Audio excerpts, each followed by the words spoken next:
Muy buenas noches, mi hermanita Betty, hermanita Elena, bienvenidas, qué alegría verlas. Bienvenidas una vez más, bienvenidos a todos mis queridos amigos y hermanos que nos están viendo para tener el estudio de Ezequiel en esta noche. Para empezar vamos a alabar el nombre de nuestro Dios con este cantito, Yo quisiera ser tu siervo, Señor. Vamos a entonarlo.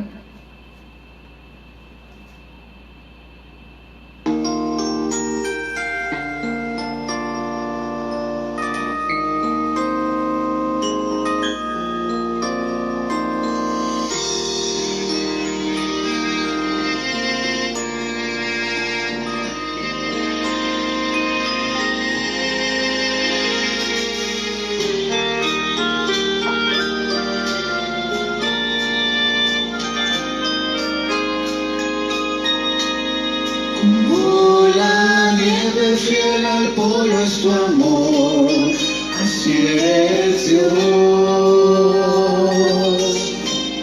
Como el rocío tierno al amanecer, así eres Dios. Como la brisa que va suavemente en el mar.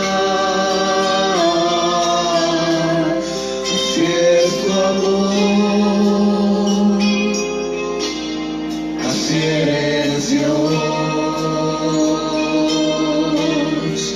Yo quisiera ser tu siervo, Señor. No sea parte de mí tu voluntad. Solamente escucha hoy mi clamor. No se apague más mi fidelidad. Yo quisiera ser tu siervo, Señor.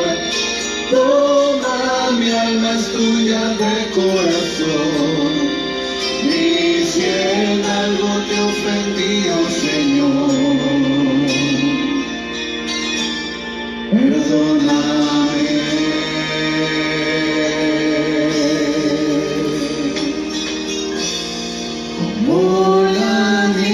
Fiel al polo es tu amor, así eres Dios.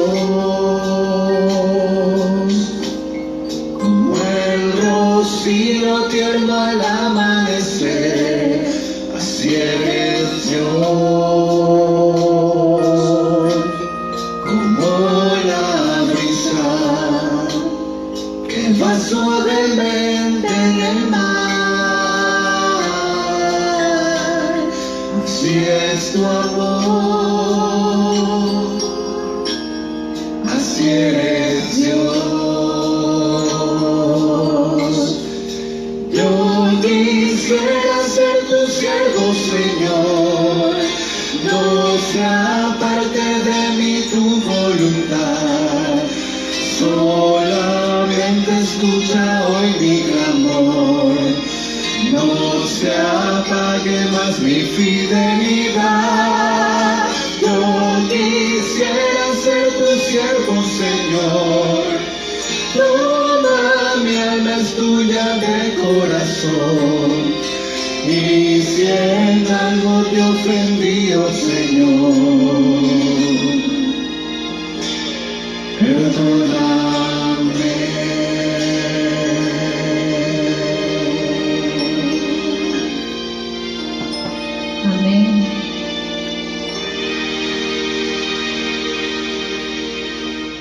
Muy bien, mis queridos amigos y hermanos, vamos a ahí donde estamos, vamos a orar, vamos a conversar con nuestro Dios para que nos ilumine en esta noche.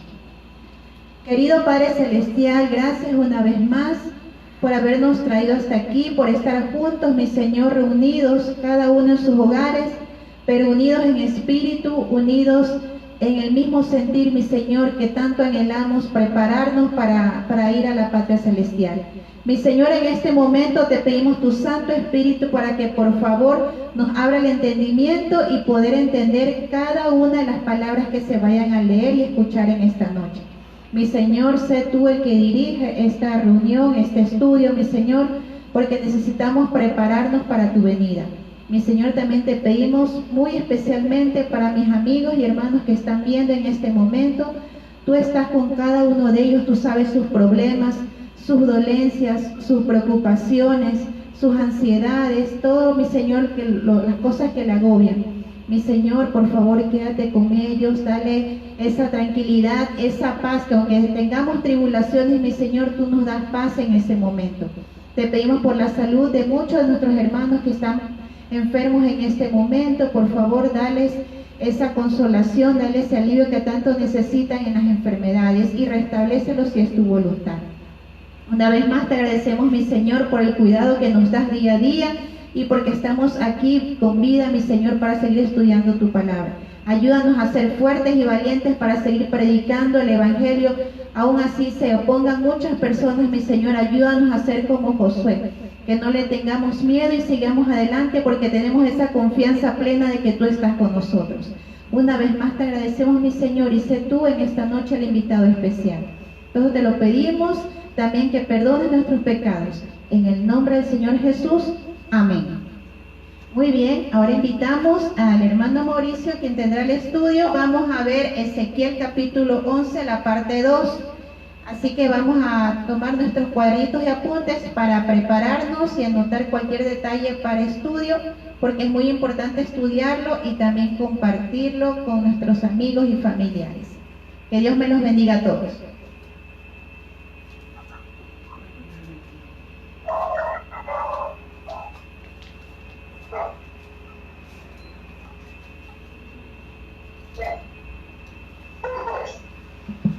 Bien, buenas noches, queridos hermanos, buenas noches. Es un gusto para mí nuevamente estar aquí con ustedes para seguir estudiando el mensaje que Dios tiene para nosotros por medio de Ezequiel. Esta noche tenemos el estudio de la segunda parte del capítulo número 11. ¿Okay? Vamos a abrir nuestras Biblias, y vamos a ponernos, o vamos a buscar el libro de Ezequiel, capítulo número 11, del 14 en adelante. ¿Okay? ¿Lo tenemos? Ezequiel 11, versículo del 14 en adelante. Recuerden, siempre decimos lo mismo. Los mensajes de Ezequiel son continuados, ¿ok? Así que vamos a recordar un poquito lo que vimos el día martes. El día martes nosotros vimos que Dios trataba un asunto muy importante para el pueblo de Dios. Este asunto tiene que ver con los ministros, los líderes de iglesia, ¿no verdad? Que de acuerdo al capítulo 8 le estaban dando la espalda al templo de Dios, donde estaba Dios. ¿Estamos de acuerdo?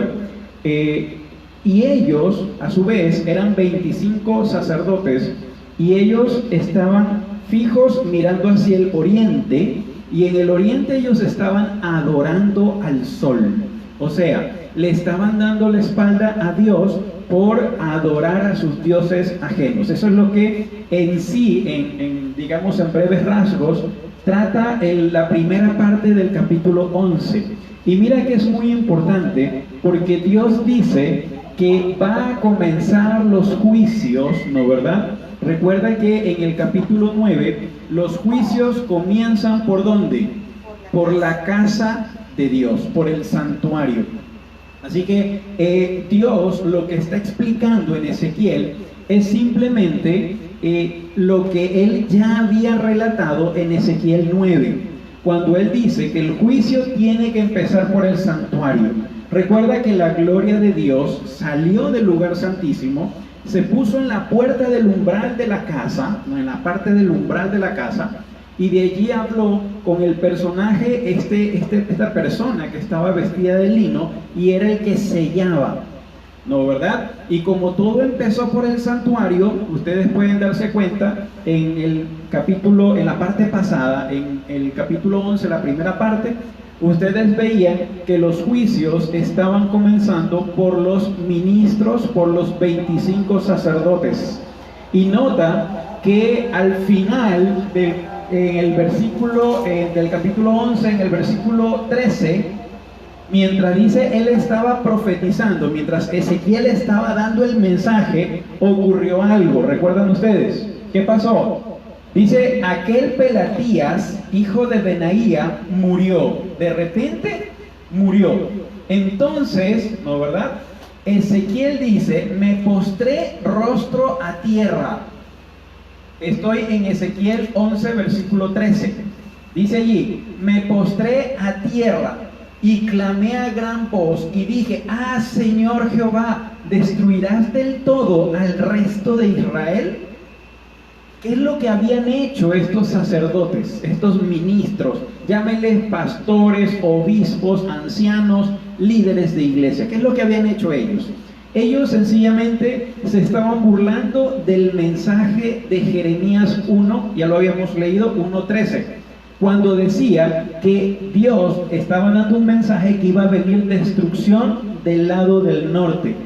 Pero estos ministros, estos sacerdotes del templo, que le estaban dando la espalda a Dios, le decían, ¿se acuerdan ustedes? Mira, no va a ser tan pronto, tranquilos, relájense, no se preocupen, no va a ser tan pronto, edifiquémonos casas, sigamos haciendo lo que estábamos haciendo, no se preocupen. Así que ellos estaban tomando el mensaje que Dios había mandado con suprema liviandad, mucha superficialidad. Estaban haciendo que las personas se confíen, al creerle al ministro, se estaban confiando en que no iba a ser pronto, y entonces cada uno se dedicaba a hacer su vida, al igual que los ministros. En la época actual nosotros vemos cómo hay una liviandad en dar el mensaje. Nosotros tenemos que preparar a un pueblo. ¿Por qué? Porque si viene destrucción, si bien es cierto, la esperanza es que Cristo viene, esa es nuestra esperanza, ¿sí? Pero hablamos de la esperanza a las personas sin explicarles lo que se viene en el medio, y ahí es donde viene la situación. Por algo, Dios está mandando su mensaje. Ustedes buscan Ezequiel, encuentran situaciones que se vienen de destrucción. Ustedes ven Apocalipsis y te indica todo lo que se viene antes de que se termine el tiempo de gracia. Ustedes ven Isaías, Jeremías, Joel, todos los profetas menores te hablan acerca de la destrucción que se viene. Ahora, nosotros, bueno, los ministros al momento de hablar, para no tener ese problema, lo que hacen es simplemente explican la parte que al pueblo ellos creen que le conviene, y comienzan a hablar solamente de esperanza, y de esa forma ellos comienzan a perder el conocimiento, ¿no, verdad?, de que Dios viene pronto, pero la tierra no va a estar como está hasta ahora. Y muchas personas creen que antes de que venga Cristo, el planeta va a estar como está ahora. Y miren, déjenme decirle que la Biblia te dice que la tierra va a estar irreconocible. La tierra, repito, va a estar irreconocible. Ustedes pueden buscar Isaías 24, ustedes pueden ver allí lo que va a suceder.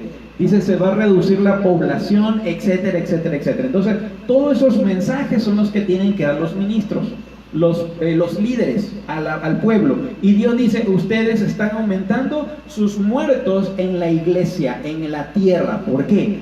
Porque resulta que ustedes no les están advirtiendo nada. Entonces Dios tiene que tomar los juicios en su mano. ¿Entendemos hasta allí? ¿Ok? Y Dios dice, voy a castigarlos, voy a mandarles espada, lo que han tenido, y voy a castigarlos en los límites de Israel. ¿Ok?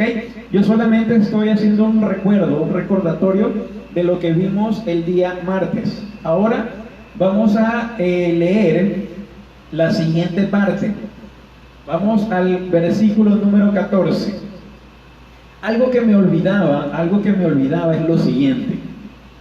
Recuerden ustedes que la gloria de Dios salió del lugar santísimo donde Dios habitaba y se fue hasta el umbral de la puerta, ¿no, verdad? Y luego se fue ¿hacia dónde? Hacia la puerta del oriente, y se quedó allí, y allí comienza Ezequiel 11. ¿Qué pasaba en el templo? En el templo, la Biblia, en Ezequiel como en Apocalipsis, dice que se llenó ¿de qué? Se llenaba de humo, ¿no, verdad? ¿Qué implicaba esto? ¿Qué significa esto? De acuerdo a Apocalipsis 15, ¿qué dice allí? ¿Se acuerdan ustedes? es que se iba a llenar de humo hasta que los ángeles que tenían las copas de la ira de Dios terminaran de desparramar, ¿qué cosa? Las plagas. O sea, esto implicaba y representa el fin del tiempo de gracia, el fin del tiempo en el que tú puedes encontrar a Dios todavía. Luego de este tiempo, tú no vas a encontrar a Dios, porque Dios salió del lugar santísimo en donde Él estaba haciendo perdón de pecados. Ya no hay perdón para nadie. Entonces, fuera del tiempo de gracia, tú no vas a encontrar perdón de parte de Dios. Por eso hoy es el día en que tú tienes que encontrarte con Dios, no después. No sabemos cuándo sucederá esto de finalizar el tiempo de gracia. Así que no podemos jugar con nuestra salvación. Tenemos que explicarle a nuestros familiares, a nuestros amigos, ¿no verdad? Y decirle que se va a terminar este tiempo, que hoy es el momento de encontrarnos con Dios. ¿Entendemos el punto? ¿Ok? Ahora sí, vamos a comenzar con el versículo número 14. 11:14. Dice lo siguiente: vino a mí palabra de Jehová diciendo, versículo 15: hijo de hombre, o Ben Adán, que Ben es hijo, Adán es hijo de Adán. Hijo de hombre, tus hermanos, tus propios hermanos, los hombres de tu parentela. Ahora, yo quiero detenerme aquí para que ustedes puedan entender lo que Dios trata de decir aquí. Cuando el Señor está repitiendo, mira Ezequiel, vamos a decirle Ezequiel en hijo de hombre. Mira Ezequiel, tus hermanos, tus propios hermanos. La traducción de propios también quiere decir, o también se lo podría traducir como tus verdaderos hermanos. O sea, cuando Dios le estaba diciendo esto, Dios le decía, mira Ezequiel, tus hermanos. ¿Quiénes eran los hermanos de Ezequiel? Recuerda que Ezequiel en el capítulo 1, versículo 3, dice que Ezequiel era hijo de Buzi. Buzi era un sacerdote, es decir, que Ezequiel venía de la tribu de Leví. O sea, él mismo, Ezequiel, venía de la rama sacerdotal. Él mismo era sacerdote, Ezequiel. ¿Estamos hasta allí? Repito, Ezequiel venía de la línea sacerdotal. Buzi era sacerdote. Él era el hijo de Buzi, venía de la misma línea, así que él también tenía que ser sacerdote. Los hermanos de Ezequiel también venían de la misma línea sacerdotal. Así que el Señor le dice, mira Ezequiel, tus hermanos, tus verdaderos hermanos, los hombres de tu parentela y toda la casa de Israel son aquellos a quienes dijeron los habitantes de Jerusalén, alejaos de Jehová, a nosotros es dada la tierra en posesión. Mira esto, el Señor está diciendo, mira Ezequiel,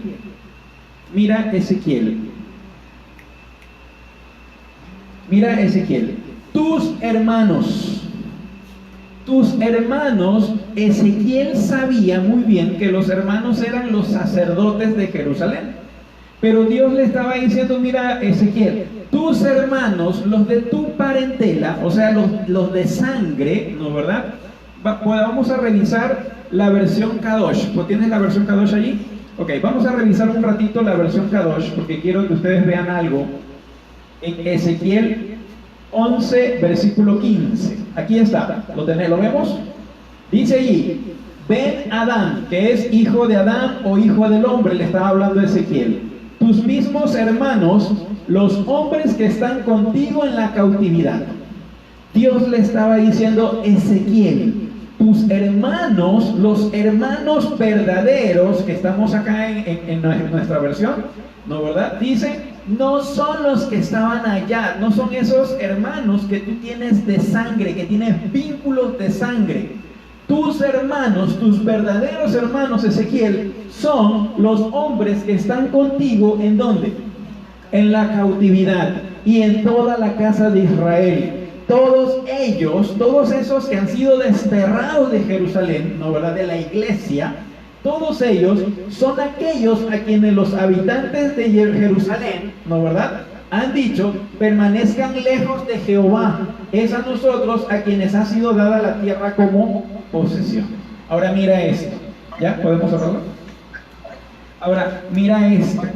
Dios le estaba diciendo algo importante y tenemos que entender el mensaje que era para Ezequiel, porque es el mismo mensaje para nosotros en la actualidad. Mira esto. Ezequiel tenía a sus hermanos de sangre, dentro del sacerdocio. Ellos trabajaban en el templo, haciendo los turnos sacerdotales, ¿ok? Pero Dios viene y le dice: Ezequiel, ellos ya no son tus hermanos. ¿Sabes ahora quiénes son tus hermanos? Tus hermanos, dice, tus verdaderos hermanos son ahora aquellos que están en la cautividad o que han sido desterrados al igual que tú. Estos son ahora, ¿qué cosa? Tus hermanos. Ahora mira esto, y me llama la atención bastante esto, ¿no, verdad? Porque al parecer, Ezequiel estaba tratando de vindicar el servicio sacerdotal. ¿Por qué Ezequiel trataba de vindicar ese servicio sacerdotal? Porque la familia de sangre de él, los familiares, estaban ¿en dónde? En el servicio del santuario, en el servicio del templo. Entonces tú te puedes imaginar cuando Dios está hablando de los sacerdotes, y entre ellos está incluida mi familia, la familia de Ezequiel. ¿Y qué dice Dios de los sacerdotes? Que estaban dándole la espalda a Dios y estaban adorando ¿qué? Al sol. Los familiares estaban no adorando a Dios, sino adorando al sol. Entonces Ezequiel se sintió, ¿cómo te sentirías tú? Ezequiel se sentía mal. Por supuesto, es la familia, ¿no, verdad? La familia de él. Así que él de cierta manera trataba de vindicar. Ahora mira esto. De acuerdo a lo que leímos en Ezequiel 11:13, en Ezequiel 11:13, un versículo antes, 2 versículos antes, ¿no, verdad? Él estaba predicando, él estaba dando lo que Dios le decía, y de repente, mientras él profetizaba, aquel Pelatías, dice, hijo de Benaía, murió, ¿no, verdad? Ahora, ¿qué hizo Ezequiel? Apenas vio que murió, me postré rostro a tierra y clamé a gran voz. Es decir, ¿quién estaba sintiéndose afectado? Ezequiel se estaba sintiendo afectado. Dice allí: ah, Señor Jehová, ¿destruirás de todo al resto de Israel? Oye, estaba tocando el servicio para lo cual él nació, porque él era levita, venía de la descendencia de la tribu de Leví. Así que le correspondía entrar al sacerdocio a Ezequiel. Pero él estaba viendo en carne propia que los juicios que Dios estaba diciendo se iban a ¿qué? A cumplir. Y Dios le puso la firma en el momento en que Benaía cayó ¿qué? Muerto. Entonces Ezequiel sintió que es la verdad. Entonces él le preguntó: Señor, ¿vas a destruir de todo el resto de Israel? Y Dios le respondió con una visión. ¿Sí me entienden?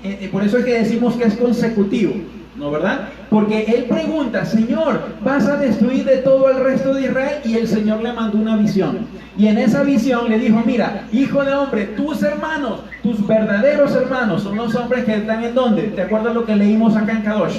¿Qué dice allí? Son los que están en la cautividad. Ya no son esos hermanos que tienes tú en vínculos de sangre. Ahora tú tienes unos nuevos hermanos, y Dios les dice: tus verdaderos o tus propios hermanos. Así que estos eran los que ahora, sus compañeros de destierro, son los que iban a ser sus parientes naturales. Porque estos parientes naturales que Ezequiel tenía en la iglesia en Jerusalén antes del destierro, habían hecho ¿qué cosa? Habían hecho le habían dado la espalda al verdadero Dios de Israel. Los parientes de Ezequiel iban a ser aquellos desterrados que les sirven verdaderamente a Dios. Y sus vínculos de sangre iban a quedar cortados. Ahora los vínculos ya no iban a ser de sangre. Ahora los vínculos iban a ser espirituales. Oiga, ¿y eso no es un principio bíblico? Yo les hago la pregunta, ¿eso no es un principio bíblico? Miren, vamos a ver, vamos a buscar el libro de Deuteronomio 33:9. Deuteronomio 33:9, no me pierdan Ezequiel 11, por favor. Deuteronomio capítulo 33, versículo número 9. ¿Lo tenemos? Deuteronomio, el quinto libro del Antiguo Testamento. 33:9 dice lo siguiente: quien dijo de su padre y de su madre, nunca los he visto. Oiga, ¿quién puede decir eso de un papá o de una mamá? Dice allí, nunca los he visto. Quien no reconoció a sus hermanos ni a sus hijos conoció, pues ellos guardaron tus palabras y cumplieron tu pacto. ¿Quiénes son los que guardaron tus palabras? Las personas que estaban desconociendo, ¿a quién?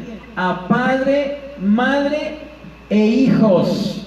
Dice allí, pues ellos guardaron tus palabras y cumplieron tu pacto. Ahora mira esto, ¿eso es bíblico? Sí.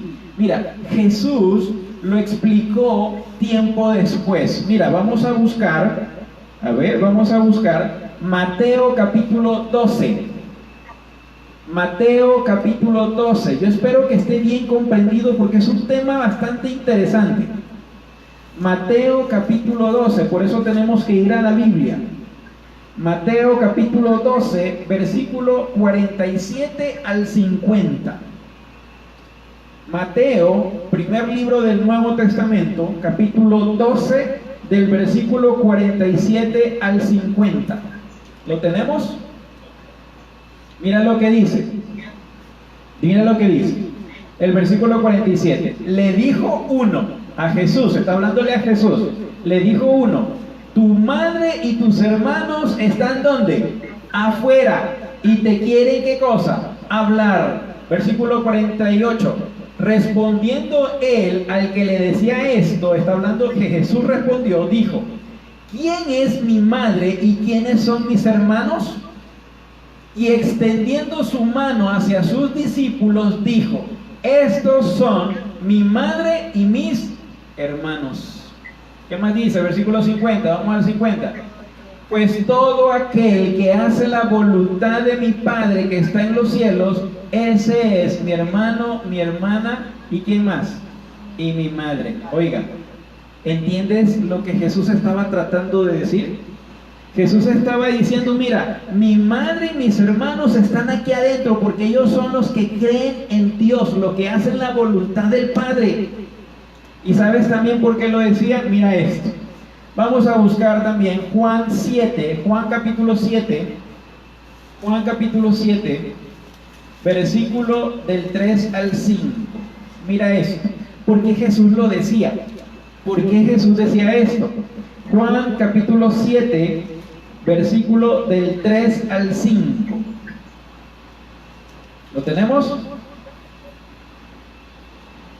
Bien, dice allí, Juan capítulo 7, versículo 3 al 5, dice: y le dijeron sus hermanos: sal de aquí y vete a Judea para que también tus discípulos vean las obras que haces.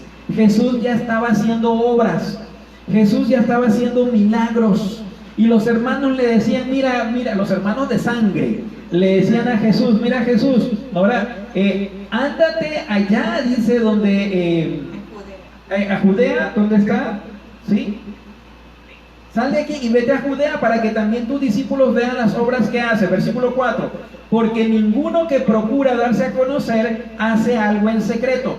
Si estas cosas haces, manifiéstate al mundo. Oiga, Jesús ya estaba haciendo milagros.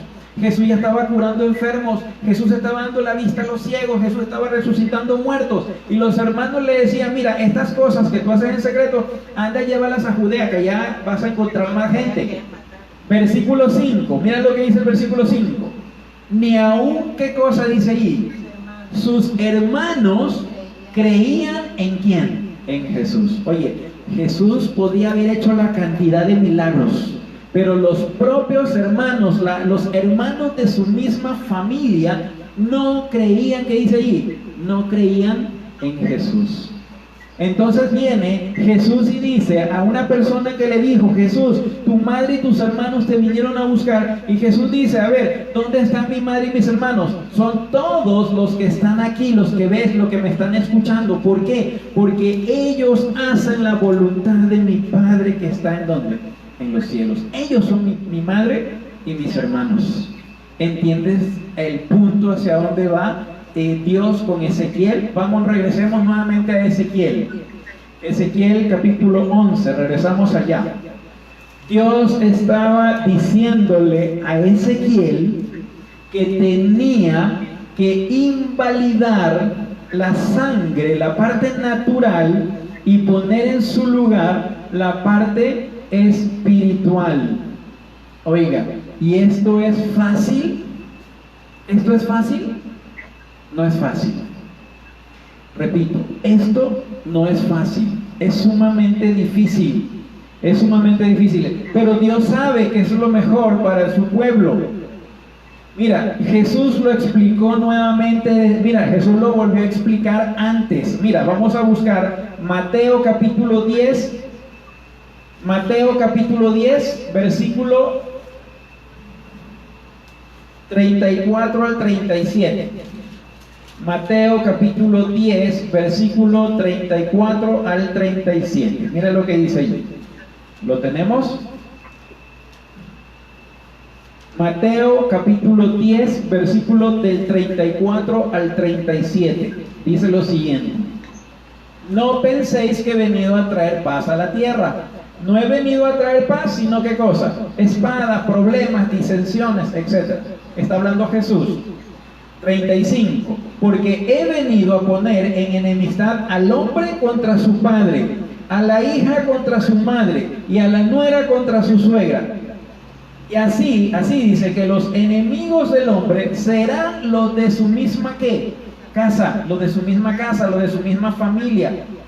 37. El que ama a padre o madre más que a mí no es ¿qué cosa? Digno de mí. El que ama a hijo o hija más que a mí no es digno de mí. Nota que Dios no te está diciendo que debes dejar de amarlos. Tienes que amar a padre y madre. Hay un mandamiento: honra a tu padre y a tu madre para que tus días se alarguen. Dios no está diciendo déjalos de amar. Dios está dando prioridades. ¿A quién amas más? ¿A tu papá, a tu mamá, a tus hermanos o a tus hijos? Si amas a ellos más que a mí, en prioridad, ¿no verdad? Significa que tú no vas a hacer las cosas que Dios te pide si tu mamá, si tu papá, si tus hermanos, si tus hijos se oponen a lo que Cristo te está mandando. Por eso es que nosotros debemos amar más a Cristo que a nuestros propios familiares. Eso es lo que Dios le estaba tratando de enseñar a ¿quién? A Ezequiel. ¿Ok? Regresemos ahora sí a Ezequiel capítulo 11. Regresamos a Ezequiel capítulo 11. Ahora miren esto. La esperanza de pertenecer al pueblo de Dios resurge de los desterrados, de los despreciados. Dios le dijo a Ezequiel: busca a tus verdaderos hermanos, esos hermanos que están en el destierro. Por supuesto, no son todos. Ya más adelante vamos a ver por qué eran desterrados, cómo se lo aplica a nuestro tiempo, quiénes son estas personas desterradas. ¿Sí? Entonces Ezequiel tenía que buscar, porque para Dios la esperanza, repito, de pertenecer al pueblo de Dios surge de los desterrados, de los despreciados. Oiga, más no de los que están ¿en dónde? En el templo. Mire esta situación. Hay un principio, y miren esto, yo quiero que capten bien esta situación porque a mí me llamó la atención bastante cuando yo la había estudiado. Miren esto. Hay un principio bíblico de que los despreciados, los desterrados, son muchas veces los escogidos por Dios. Otra vez, hay un principio bíblico de que los despreciados son muchas veces los escogidos de Dios, y los altamente estimados entre los hombres son una abominación delante de Dios. ¿Entendemos esto? Mientras la Biblia, en un principio evangélico, un principio bíblico, te dice, ¿no verdad?, que los despreciados son los escogidos de Dios, los que tú tienes altamente, en muy alta estima, ¿no verdad? Entre los hombres vienen a ser una abominación delante de Dios. Ahora, por supuesto, no son todos. No vayan a meter en un saco a todos. Dios nunca hace eso, ¿sí? Aquí está diciendo un principio bíblico. Miren esto, vamos a buscar Lucas capítulo 16, versículo 15. Vamos a ver ese principio. Lucas 16, versículo 15.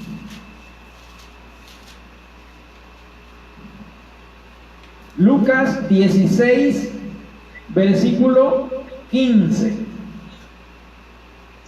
¿Lo tenemos?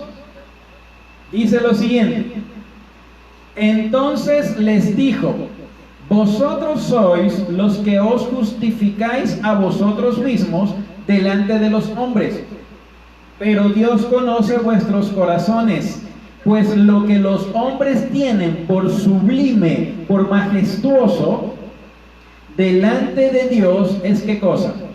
Es abominación. Repito, lo que Dios, lo que tú tienes, lo que el hombre tiene por alto, por majestuoso, por sublime, Dios lo tiene, ¿por qué? Por abominación. Ahora mira, vamos a otro versículo.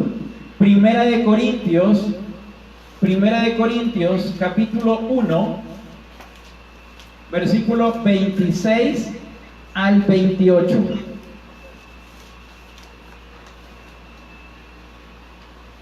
Primera de Corintios, capítulo 1, versículo 26 al 28.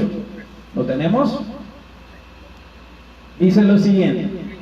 Otra vez, Primera de Corintios, capítulo 1, versículo 26 al 28. Dice lo siguiente: considerad pues, hermanos, vuestra vocación, y ved que no hay muchos sabios según la carne, ni muchos poderosos, ni muchos nobles. 27. Sino que lo necio del mundo escogió Dios para avergonzar ¿a quiénes? A los sabios. Y lo débil del mundo escogió Dios para avergonzar ¿a quién? A lo fuerte. Versículo 28.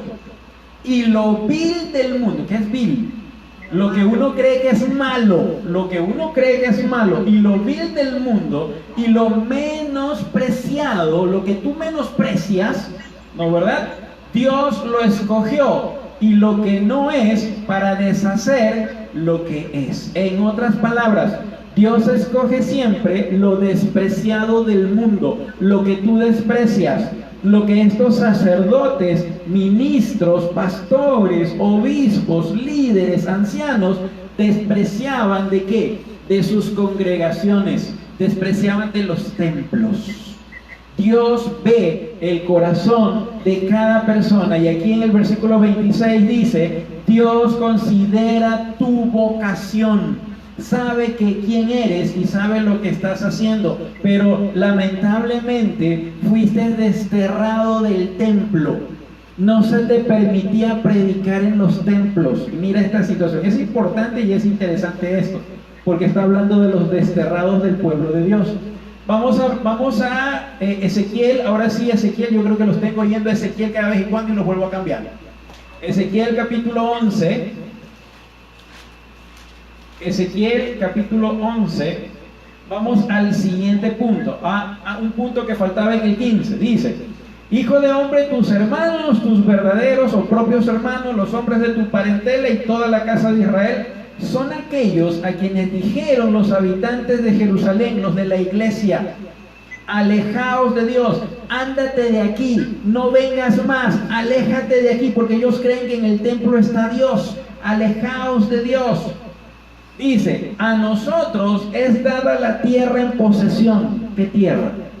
Mira, nosotros tenemos que manejar la iglesia. Nosotros somos los que Dios nos ha escogido, nos ha dado por heredad todo esto. Pero tú no, tú aléjate de Dios. Eso es lo que está diciendo que el pueblo de Jerusalén hizo con estas personas que eran ¿qué? Los desterrados. Dios está diciendo allí, ¿no verdad? Los hombres de tu parentela y toda la casa de Israel son aquellos a quienes los habitantes de Jerusalén dijeron, de la iglesia, dijeron: aléjate o alejaos de Jehová, a nosotros es dada la tierra en posesión. Entendemos el punto. ¿A quién va a dar la tierra en posesión Dios? Al pueblo remanente. Y ya mismo vamos a ver esto. ¿Ok? Versículo 16. Versículo 16. Por tanto, está hablando Dios a Ezequiel para que diga: así ha dicho Jehová el Señor, aunque los he arrojado lejos entre las naciones y los he esparcido por las tierras, con todo les seré por un pequeño santuario en las tierras a donde lleguen. ¿De quién está hablando Dios? Dios está hablando de los que estaban en Jerusalén o de los desterrados, de los que no permitían entrar a la iglesia, al templo. Estaba Dios hablando de los desterrados. Dios decía allí que aunque los he arrojado lejos, ha permitido que salgan a las naciones y los ha esparcido en las tierras, Dios iba a hacer un pequeño santuario, dice allí, para ellos en lugar de templo. A ver, otra vez. En lugar de templo, porque no les permitían entrar al templo, ¿no, verdad? Los de Jerusalén, los sacerdotes, no les permitían entrar, ni predicar, ni hablar nada dentro del templo. Entonces Dios dice: irán a las naciones, y en las naciones donde yo les he permitido ir, yo seré para ellos por un pequeño, ¿qué? Santuario. Ya no tienen templo, porque no pueden congregarse como antes. Ahora tienen un pequeño santuario. Ahora mira esto. Dios dice que será un santuario para ellos en lugar de templo. Vamos a ver. Isaías 8:14. Veamos, vamos a buscar. Libro de Isaías, capítulo 8, versículo 14. Isaías, capítulo 8, versículo 14. Mira esto, y esto es importantísimo. ¿Sí? Hay personas que si no nos dejan ir al templo, no nos consideramos cristianos. Otra vez, y repito bien y recalco y pongo en mayúscula esto, porque es importante. Hay personas que creen que si no hay templo a donde asistir, ¿no, verdad? Entonces no nos consideramos verdaderos cristianos. Mira lo que dice Isaías 8:14. ¿Lo tenemos? Isaías 8:14. Entonces Él será por santuario. ¿Quién es Él? Dios. Pero, dice el Señor, pero a las dos casas de Israel. ¿Cuáles eran las dos casas de Israel? El templo de Jerusalén, que estaba en el reino del sur, y el templo de Samaria, que estaba en el monte Gerizim, en el reino del norte. ¿Entendemos? Habían dos casas de oración, dos casas del Señor. Uno era el templo en Jerusalén, el templo de Salomón, y había otro en el reino del norte, en el valle de Gerizim, que era el templo de Samaria. ¿Estamos hasta allí? El Señor, miren lo que dice: pero las dos casas de Israel, estos dos templos, por piedra, mira lo que es, estos templos van a ser piedra para tropezar, va a ser por tropezadero para caer, y por lazo y red al morador, ¿de dónde? De Jerusalén, al morador de la iglesia. Dice el Señor aquí que va a ser lazo, va a ser una trampa. Dios va a ser el santuario en los corazones de cada persona que realmente busca de Dios. Pero en cambio los templos van a ser tropezadero. Ahora, ¿por qué Dios dice que van a ser un tropezadero? Y nota que estamos leyendo en la Biblia. ¿Por qué Dios dice que va a ser tropezadero? ¿De dónde estaban trabajando los ministros, estos sacerdotes que le estaban dando la espalda al templo y estaban adorando al sol? ¿Dónde estaban? En el templo.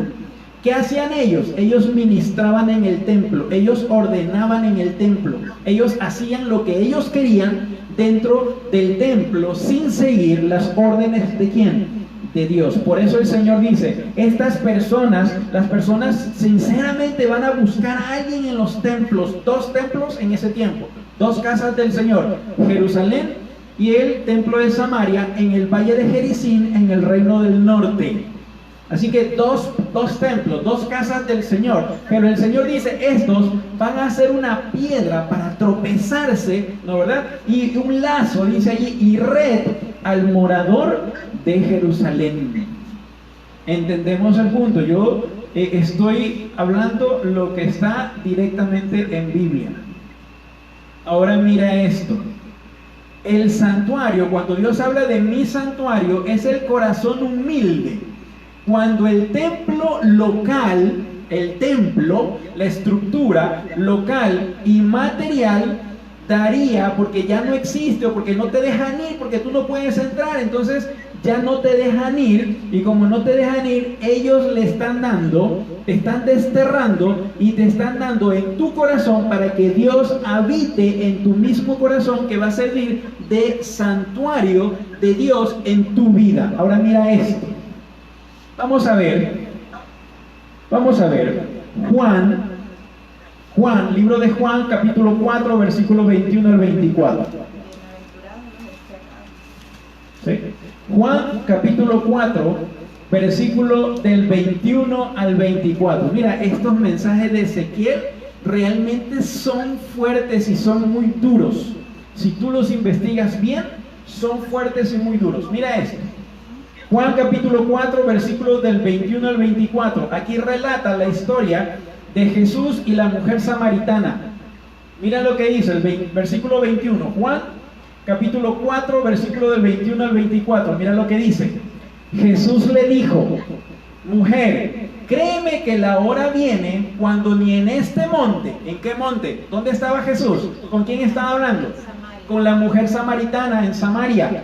Y dice allí: en la hora viene en que ni en este monte, en el monte Gerizim, ni en Jerusalén, donde está el templo de Salomón, adoraréis al Padre. Vosotros adoráis lo que no sabéis. Nosotros adoramos lo que sabemos, porque la salvación viene ¿de dónde? Dice allí, de los judíos. 23. Pero la hora viene, y ahora es, cuando los verdaderos adoradores adorarán al Padre en espíritu y en verdad. Dice que tienen que ir al templo.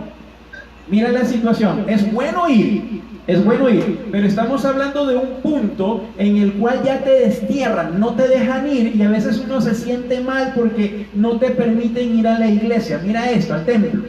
Entonces mira lo que dice: adorarán al Padre en espíritu y en verdad, porque también el Padre tales adoradores busca que lo adoren. Dios es espíritu, y los que lo adoran en espíritu y en verdad es necesario que lo adoren. Dios busca adoradores necesariamente que estén en el templo. Mira, si tú no puedes porque te niegan, van a haber personas que te van a negar porque Satanás está en todos lados.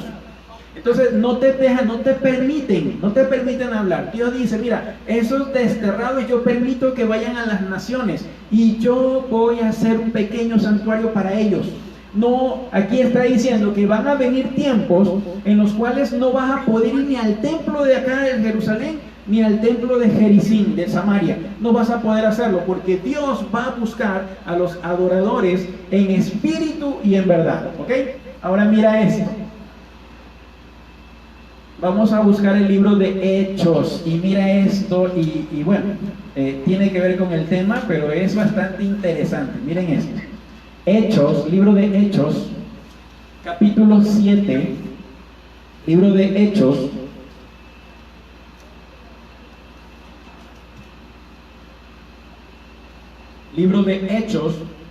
capítulo 7, versículo 48 y 49.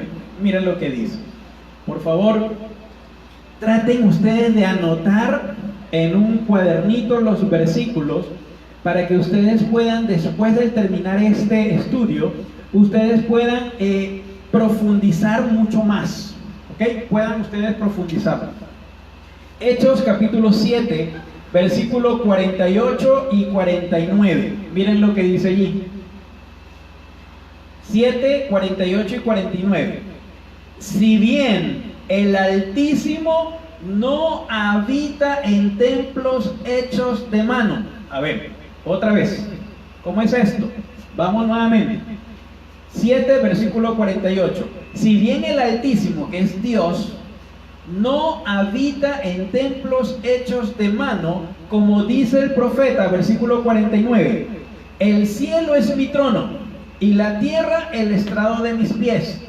¿Qué casa me vas a edificar? Dice el Señor. ¿O cuál es el lugar de mi reposo? ¿En dónde habita Dios? ¿En dónde?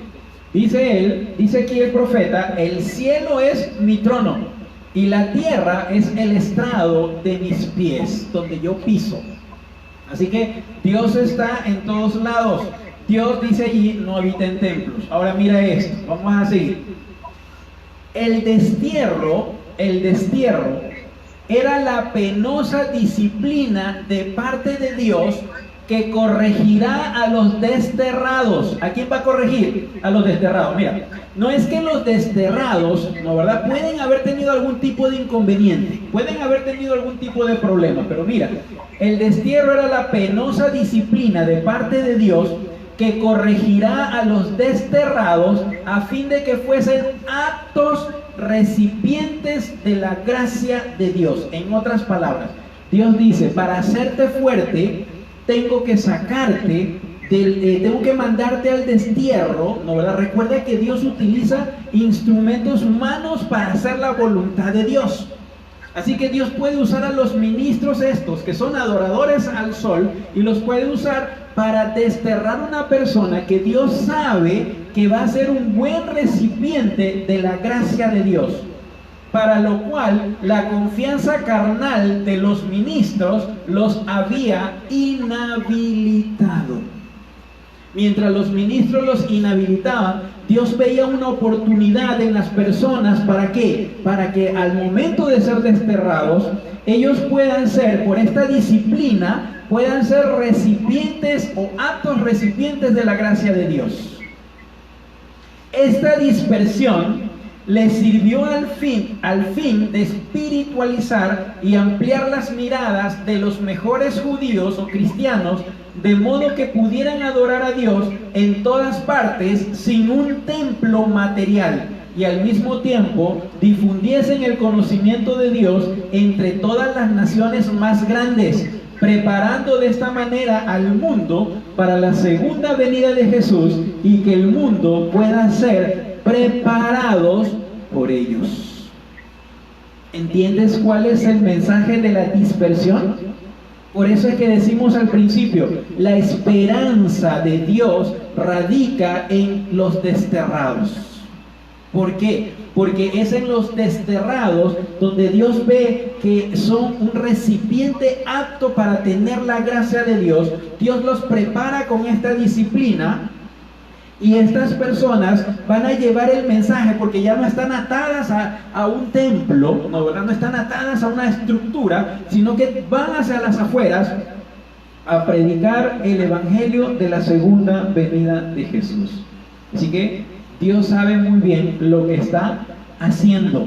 La larga privación del templo, su larga privación del templo, los preparará para apreciar más sin la estrechez cristiana de los ministros. Otra vez, porque esto es importante.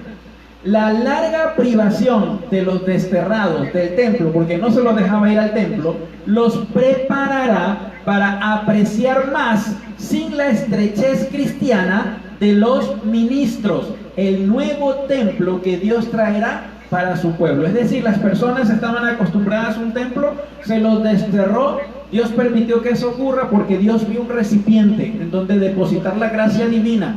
Entonces vio que salieron, ¿no, verdad? Y ellos van a ansiar llegar al templo que Dios va a colocar en aquella ciudad santa. ¿Entendemos? Ahora, la palabra pequeño, aquí en este versículo, en Ezequiel, volvamos a Ezequiel, que estamos en 1 Corintios. Ezequiel capítulo 11, volvemos a Ezequiel capítulo 11, estamos en el versículo 16, dice allí: por tanto así ha dicho Jehová el Señor, aunque los he arrojado lejos entre las naciones y los he esparcido por las tierras, con todo les seré por un pequeño santuario. Ahora mira, esta partecita, esta palabra pequeño tiene que ver con tiempo. Otra vez, la palabra pequeño santuario en el hebreo tiene que ver con tiempo. Por eso es un pequeño tiempo. En los tiempos judíos fueron 70 años. El pequeño tiempo fue 70 años. Pero debido a su nuevamente dispersión que tuvieron, esta profecía nunca se cumplió con ellos. Es decir, que esta profecía todavía está para nuestro tiempo. ¿Ok? Entendemos entonces, repito, estas profecías son aplicables a nuestro tiempo porque nunca se pudieron cumplir al 100% en el tiempo antiguo. Es para nuestro tiempo. ¿Ok? Versículo, vamos al siguiente versículo, versículo 17. Di por tanto, así ha dicho Jehová el Señor, yo os recogeré de los pueblos, os congregaré de las tierras en las cuales estáis esparcidos, y os daré, ¿qué cosa? La tierra de Israel. ¿Quién se hacía dueño de la tierra de Israel?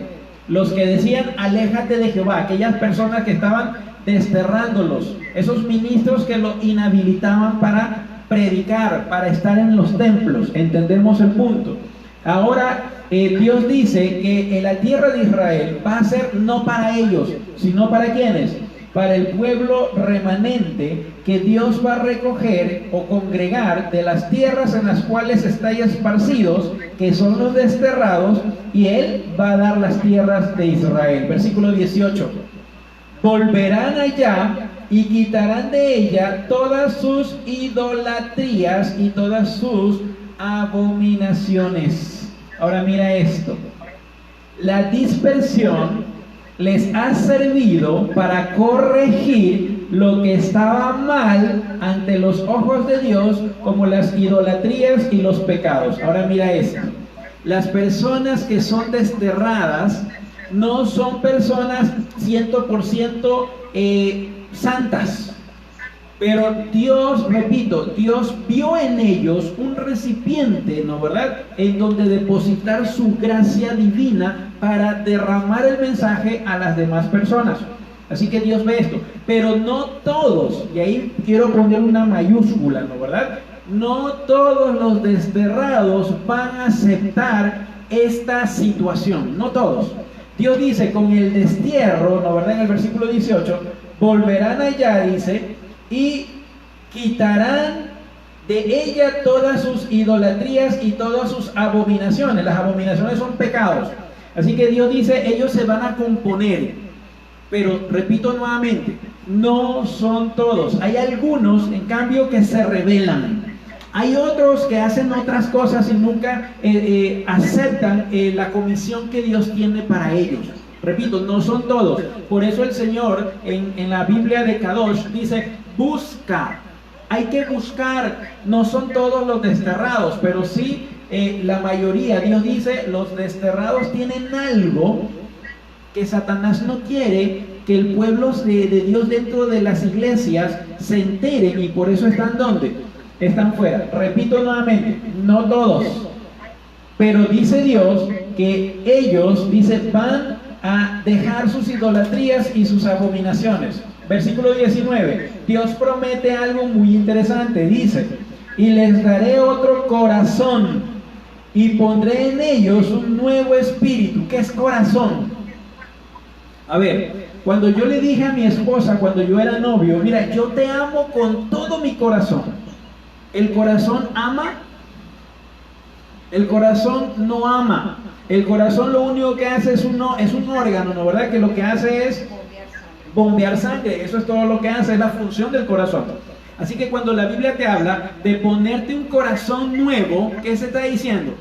Que corazón es mente. Cuando tú amas a alguien, tú no amas con el corazón a pesar de que lo dices. Es una forma de decirlo. Pero tú amas realmente ¿con qué? Con la mente. Tú hablas con tu cerebro, tú hablas con tus decisiones, tú amas con tu cabeza. Así que cuando hablamos de corazón, no estamos refiriéndonos al órgano, ¿no verdad?, que bombea sangre. Nos estamos refiriendo a nuestra mente. Y el Señor dice, el versículo 19, les voy a dar otro corazón, o sea, no el que tienen, porque el que tienen está totalmente cauterizado de pecado, ¿no, verdad? Les voy a cambiar ese corazón, esa mentalidad que tienen, y voy a poner en ellos un nuevo espíritu, el espíritu de Dios en nuestros corazones. Y si Dios y nosotros tenemos el espíritu de Dios, vamos a tener los frutos del Espíritu Santo. Ahora vamos a tener nuevos motivos, nuevas reglas, nuevos ideales. Dios va a darnos un corazón de carne. Va a sensibilizar, nos va a sensibilizar a lo bueno y a lo puro. Ya no vamos a tener ese corazón de piedra, insensible, que no sientes nada, indolente. Dios nos va a cambiar nuestra mentalidad, tenemos nuevos ideales, ¿no, verdad? Y Dios nos va a dar un espíritu también nuevo. ¿Ok? Versículo siguiente, número 20, versículo 20. Dice el Señor que ese corazón de piedra, si leímos, no, versículo 19, vamos a leer otra vez el 19. Y les daré otro corazón y pondré en ellos un nuevo espíritu. Quitaré el corazón de piedra de en medio de su carne y les daré un corazón de carne. ¿No, verdad? Así que Dios está prometiendo que nos va a quitar ese corazón indolente y nos va a dar un corazón sensible para lo bueno, ¿no, verdad? Y lo puro. Versículo 20. Para que anden en mis ordenanzas y guarden mis decretos, mis mandamientos, dicen algunas traducciones, y los cumplan, y sean mi pueblo, y yo sea su Dios. ¿Qué es lo que Dios está queriendo? Que se cumpla el pacto que Dios hizo ¿con quién? Con Abraham. Dios le dijo a Abraham, le dijo a Abraham, si ustedes me obedecen, ustedes serán mi pueblo y yo seré ¿qué cosa? Su Dios. Dios quiere renovar ese pacto con nosotros, siempre y cuando nosotros hagamos lo que Dios pide. Pero aquí dentro del contexto, seguimos hablando del contexto, está hablando de los desterrados, esas personas que a la final fueron desterrados y comenzaron a llenarse de odio contra los ministros. Dios dice, Dios ve, y la disciplina del destierro va a hacer que Dios pueda obrar en los corazones de estas personas y puedan demostrar, llevando el evangelio a las demás personas, la unión que Dios tiene con ellos directamente, porque Dios va a estar en sus corazones como un pequeño, por poco tiempo, santuario. ¿Ok? Versículo 21. Ahora viene la otra parte. Versículo 21. Ahí están los desterrados que no quieren cambiar. Mira lo que dice, versículo 21. Pero aquellos cuyo corazón anda tras el deseo de sus idolatrías y de sus pecados, porque andan tras dioses ajenos, quizás su dinero, quizás sus posesiones, ¿no, verdad? Quizás, la idolatría tiene que ver con la no confianza en Dios. Lamentablemente el proceso de destierro de las iglesias, no los permitieron ir a la iglesia, su corazón se dañó totalmente y no cambiaron, no aceptaron el llamado de Cristo.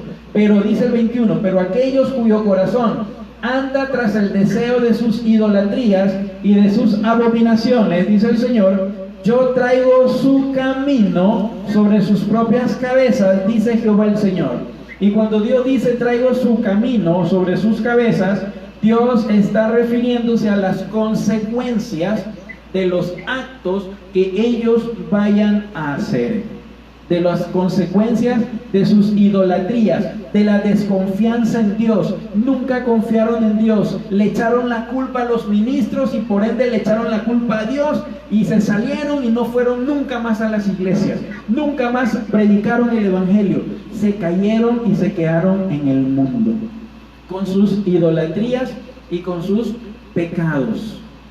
Nota, repito nuevamente, dentro del contexto que estamos hablando, está hablando de aquellos desterrados por los ministros, por la iglesia, ¿no, verdad? Que no los dejaron volver a predicar, que no hablaron, ellos se fueron esparcidos, no regresaron al templo, pero tampoco tuvieron un pequeño santuario en su corazón para Dios. Pero si tú tienes el corazón para Dios, entonces Dios va a poner un santuario ahí adentro y te va a cambiar el corazón de piedra por uno de carne, uno sensible. Versículo 22. Quiero que me entiendan esta parte. Versículo 22 al último es importante. Miren esto. Después alzaron los querubines sus alas, y las ruedas iban en pos de ellos, y la gloria del Dios de Israel estaba sobre ellos. Así que Dios estaba en su trono, ahí estaba en el trono, ¿no verdad? Y los querubines, dice, se elevaron, estaba sobre ellos, perdón, versículo 23. La gloria de Jehová se elevó de en medio de la ciudad. A ver, yo aquí quiero detener. Primero, hemos leído desde el capítulo 1 hasta el capítulo 11, que es hoy, ¿no verdad? En la segunda parte y la última parte del capítulo 11. Y sabemos que la gloria de Dios estaba ¿dónde? En el lugar santísimo. Luego vimos que se elevó del lugar santísimo y se fue hacia el umbral de la puerta. ¿Con quién fue a hablar cuando se puso en el umbral de la puerta? Fue a hablar con la persona que estaba con vestido de ¿qué? De lino, el que tenía el tintero de escribano. Luego la gloria de Dios que estaba ahí en el portal se elevó en el umbral, se elevó y se fue hacia el lado, la puerta del lado oriental de la casa de Dios, donde estaban ¿quiénes? Los sacerdotes, los ministros, dando a entender Dios. A ver, yo quiero que me entiendan bien esta parte. Dios está dando a entender, en primer lugar, cuando salió del lugar santísimo, que el tiempo de gracia se terminó. Luego de allí se fue, ya una vez terminado el tiempo de gracia, se fue hacia la parte oriental del templo para dar el castigo a ¿quiénes? Les está dando el castigo a los ministros. ¿Se acuerdan que el juicio comenzaba por el santuario? Así que comenzó la obra, ¿no verdad?, del juicio de Dios al momento de ponerse en el lado de la puerta oriental. ¿Entendemos ese punto? Ahora, luego de que ya pasó esto y la gloria de Dios estaba en la puerta del lado oriental, miren lo que dice el versículo 23. La gloria de Jehová se elevó ahora de en medio de la iglesia, de en medio de la tierra, de en medio de la ciudad, y se puso sobre el monte que está al oriente de la ciudad. Ahora, ¿cuál es el monte que está en el oriente de la ciudad? ¿Saben cuál monte es? Se le llama el monte del Olivar o el monte de los olivos. Otra vez, la gloria de Dios se levantó, se elevó del medio de la ciudad porque estaba en la puerta oriental y se fue, dice allí, se puso sobre el monte de los olivos, ese monte que está al oriente de la ciudad. Oigan, ¿qué significa esto? Si tú vas a hablar del monte de los olivos, ¿qué se te viene a la mente? Primero, se vienen las señales. Mateo 24, Jesús está sentado en el monte de los olivos, le hicieron las preguntas de cuándo será el fin de las cosas. ¿Recuerdan ustedes? ¿Cuándo será su segunda venida y qué señales habrá? Y del fin del mundo, ¿recuerdan esas preguntas? Ok, Jesús, el monte de los olivos representa esto. Ahora mira, ¿qué también representa el monte de los olivos? Vamos a buscar el libro de Hechos, y no lo anoté, pero sí lo tengo. Hechos capítulo 1. Libro de Hechos capítulo 1.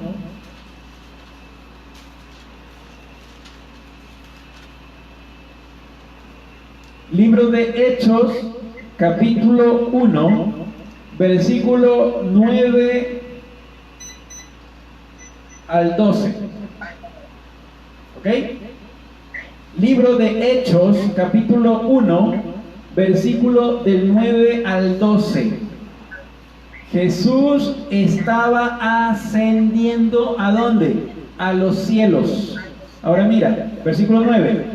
Y habiendo dicho estas cosas, viéndolo ellos, fue alzado y lo recibió una nube que lo ocultó de sus ojos. Y estando ellos con los ojos puestos en el cielo, entre tanto que él se iba, se pusieron junto a ellos dos varones con vestiduras blancas, dos ángeles. Versículo 11. Los cuales les dijeron: Galileos, ¿por qué estáis mirando al cielo? ¿Y qué le dijo los ángeles? Este mismo Jesús que ha sido tomado de vosotros al cielo, así vendrá como lo habéis visto ir al cielo. Bueno, y ustedes me dirán, ¿y qué tiene que ver eso, hermano, con el Monte de los Olivos? ¿Saben dónde estaba, dónde ascendió Jesús a los cielos? Él estaba en el Monte de los Olivos. Vamos al versículo 12, al siguiente versículo. Dice allí: entonces volvieron a Jerusalén. ¿Desde dónde? ¿Dónde estaban? Desde el monte que se llama del Olivar, o el Monte de los Olivos, el cual estaba cerca de Jerusalén, camino de un sábado. Camino de un sábado es aproximadamente a 1 kilómetro. Ese es el camino que tenían las reglas los fariseos, que no podían caminar más de esa distancia. Así que estaba en el Monte de los Olivos. Ahora vamos a ver. Los ángeles le dijeron: así mismo como lo habéis visto ir al cielo, así mismo, ¿qué dice? Descenderá del cielo. Estamos hablando desde el Monte de los Olivos, así que el Monte de los Olivos nos lleva ¿a qué? A la ascensión de Jesús, y también nos lleva a su segunda ¿qué? A su segunda venida. Vámonos a buscar Zacarías, el libro de Zacarías. Libro de Zacarías, versículo 14, capítulo 14.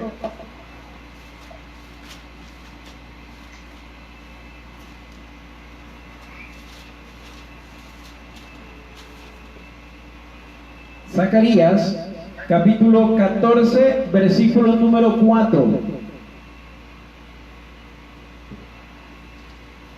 ¿Lo tenemos? Dice allí: en aquel día, Zacarías 14:4, en aquel día se afirmarán sus pies, ¿sobre dónde? Sobre el Monte de los Olivos, que está enfrente de Jerusalén, al oriente. ¿De dónde salía la gloria de Dios? De la parte del oriente, y fue hacia el monte que está al oriente de Jerusalén. Allí se reposó la gloria de Dios. Seguimos con la lectura. Versículo 4.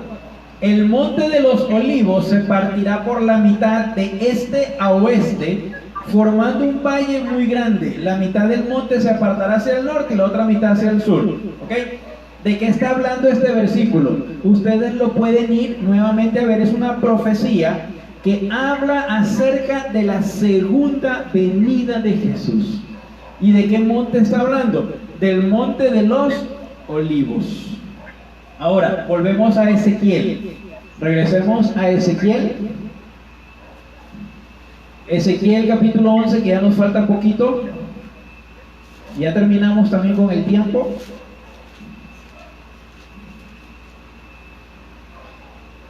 Entonces dice, volvemos a leer el versículo 23. La gloria de Jehová se elevó de en medio de la ciudad, es decir, se fue de la iglesia, se fue de la tierra, se fue la gracia de Dios, y dice, se puso sobre el monte que está al oriente de la ciudad. ¿Sabes qué significa esto?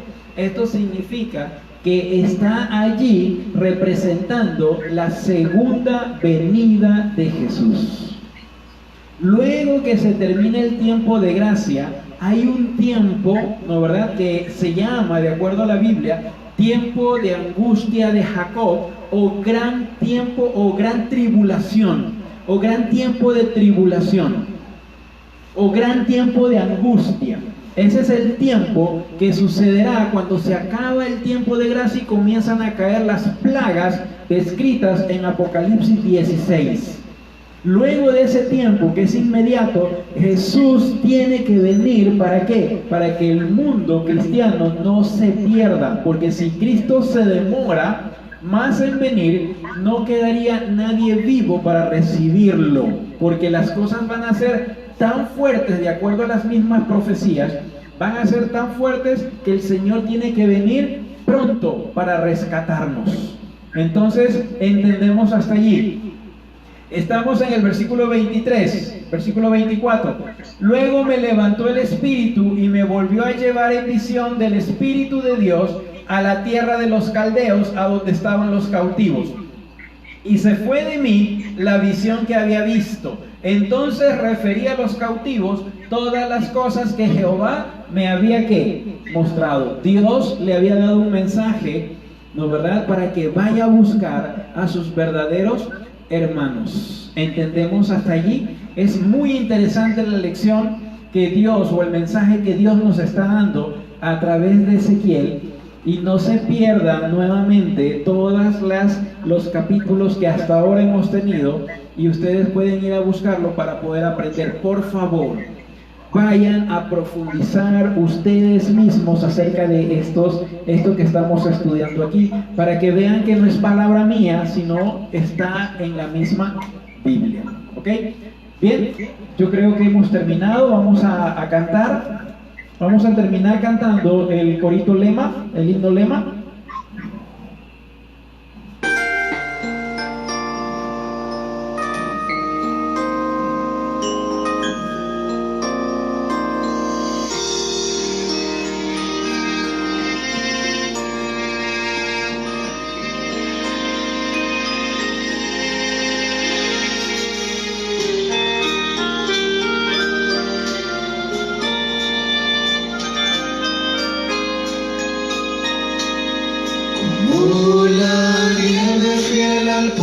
Tu amor, así es Dios, como el rocío tierno al amanecer, así es Dios, como la brisa que va suavemente en el mar, así es tu amor.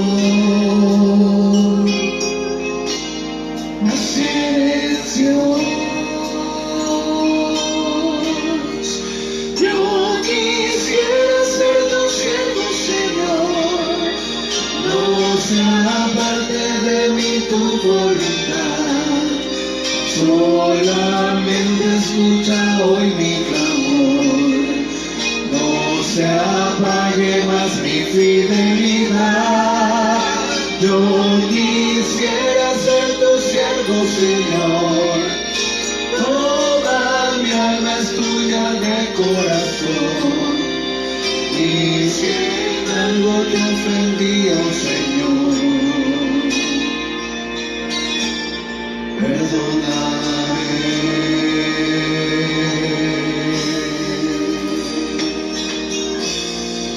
como la nieve fiel al polvo es su amor, así es Dios, como el rocío tierno al amanecer, así es Dios.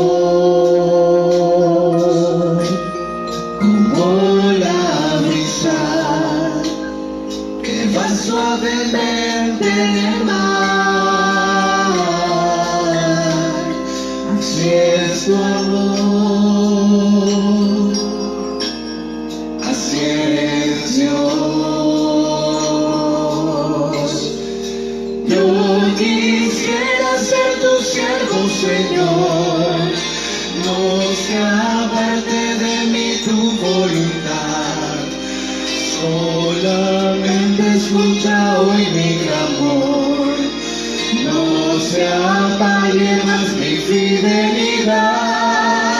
Yo quisiera ser tu siervo, Señor, toda mi alma es tuya de corazón, y si en algo te ofendí, oh Señor, perdóname.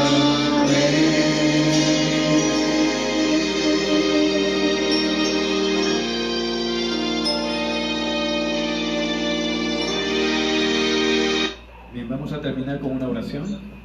Inclinemos el rostro.